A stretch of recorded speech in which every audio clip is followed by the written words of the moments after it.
Assalamualaikum warahmatullahi wabarakatuh. Shalom, Om Swastiastu, Namo Buddhaya, dan salam kebajikan.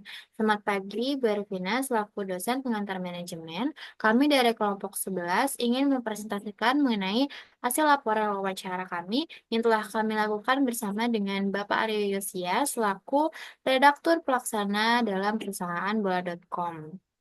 Sebelum kami mempresentasikan mengenai hasil laporan wawancara kami, izinkan kami memperkenalkan diri terlebih dahulu. Perkenalkan, nama saya Kala Juel Pandigirot dan rekan saya. Perkenalkan, nama saya Rafa Bagi Gunawan.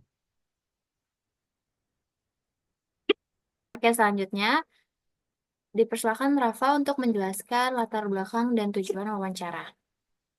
Oke, kali ini saya akan menjelaskan tentang latar belakang dan tujuan. Industri media menghadapi tantangan unik dalam memastikan kecepatan dan akurasi informasi di tengah arus berita yang dinamis. Untuk memahami manajemen di balik layar, kami mewawancarai Bapak Aryo Yosia, seorang ahli dalam perencanaan produksi berita dan kepemimpinan tim. Wawancara ini bertujuan menggali konsep manajemen yang mendukung adaptasi terhadap perubahan cepat di era informasi.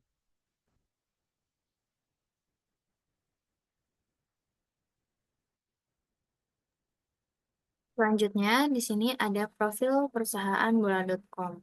Perusahaan yang kami wawancara itu adalah perusahaan bola.com yang di mana perusahaan ini adalah member dari perusahaan MTech atau Kapan Lagi Universe.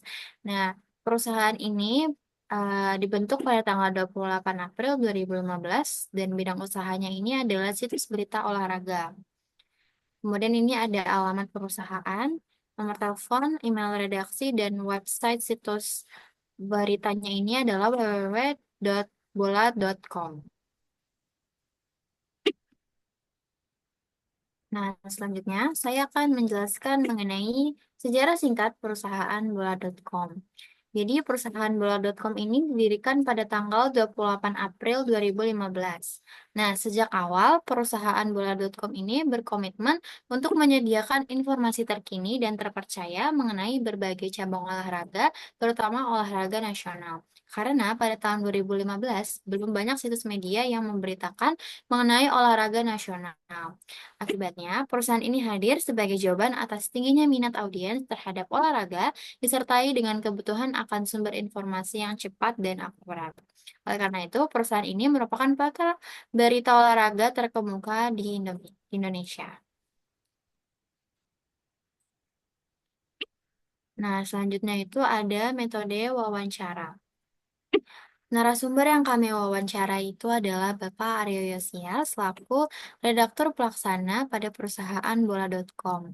Format wawancara yang kami lakukan ini dilakukan secara daring atau dalam jaringan melalui Google Meet. Dan hari dan tanggal wawancara kami lakukan pada hari Jumat, tanggal 18 Oktober 2024 pada pukul 10 sampai 11 pagi.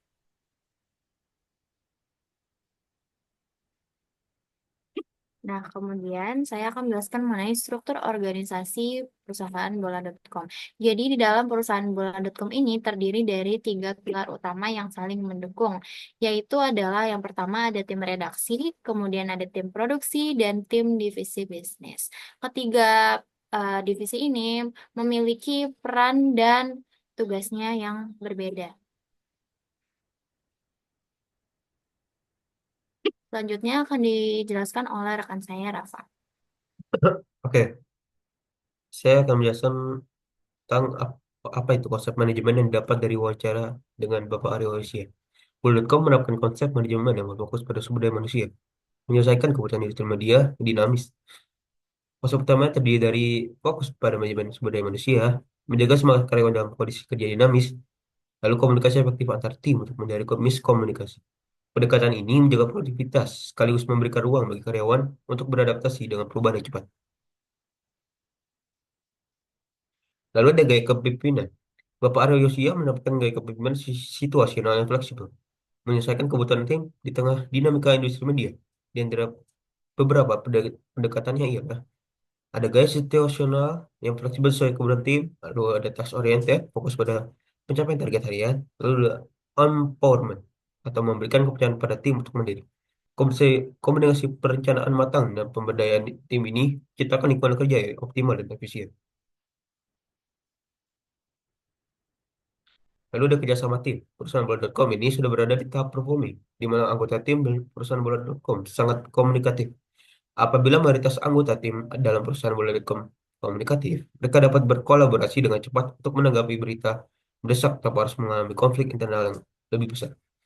Dengan hal ini menunjukkan bahwa mereka telah melewati fase-fase awal, yaitu forming dan storming, di mana biasanya komunikasi masih menjadi tantangan dalam anggota tim. Lalu ada perencanaan strategi kompetitif. Untuk tetap relevan di tengah persaingan ketat, Blue.com mengembangkan strategi kompetitif yang berfokus pada konten eksklusif dan tren terkini. Beberapa yang diterapkan adalah bersaing dengan situs lain seperti Bola.net dan Bola Sport. Keunikan Bola Sport, keunikan Bola.com ada beberapa, yaitu cepat, akurat, dan relevan dengan tren terkini. Lalu juga mempunyai konten eksklusif seperti dokumenter dan podcast.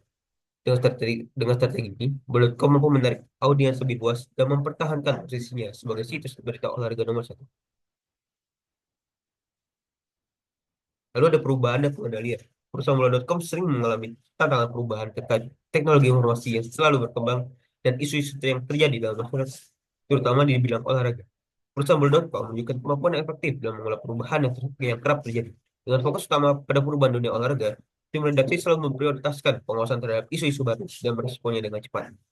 Komunikasi antar tim yang baik mendukung efektivitas manajemen perubahan, di mana setiap perubahan dapat dipahami dan disesuaikan ke dalam perencanaan mengenai bagaimana strategi atau langkah-langkah penyelesaian masalah tersebut dengan diskusi yang selalu terjadi setiap harinya antar anggota tim. Lalu ada komunikasi dalam tim. Komunikasi dalam menjadi kunci keberhasilan dalam tim bola.com. Mereka mengadopsi sistem desentralisasi dan alur komunikasi lebih cepat dan efektif. Di antara beberapa cara yang diaplikasikan adalah pertama, ada menggunakan saluran komunikasi desentralisasi. Lalu ada karyawan bebas berkomunikasi langsung untuk mempercepat proses. Lalu yang terakhir ada diskusi dinamis menjadi budaya kerja dan inovasi. Diskusi dinamis menjadi budaya kerja yang tidak hanya mencegah miskomunikasi, tetapi juga mendorong inovasi. Lalu untuk kesimpulan akan dijelaskan oleh Sheila. Oke, baik. Berdasarkan wawancara yang telah kami lakukan, kami menyimpulkan bahwa industri media menuntut fleksibilitas tinggi dalam perencanaan dan eksekusi kerja. Berdasarkan wawancara dengan Bapak Rio Yosia, Bola.com ini menerapkan manajemen berbasis pengelolaan sumber daya manusia, komunikasi efektif, dan adaptasi terhadap isu terkini. Struktur fungsional dan kepemimpinan situasional mendukung efisiensi kerja meski di bawah tekanan waktu. Sebagai rekomendasi, perusahaan dapat menerapkan sistem kerja shift, evaluasi rutin, serta menciptakan lingkungan kerja yang mendukung kreativitas dan apresiasi untuk meningkatkan produktivitas dan daya saing. Sekian presentasi dari kami. Mohon maaf jika ada kesalahan. Terima kasih.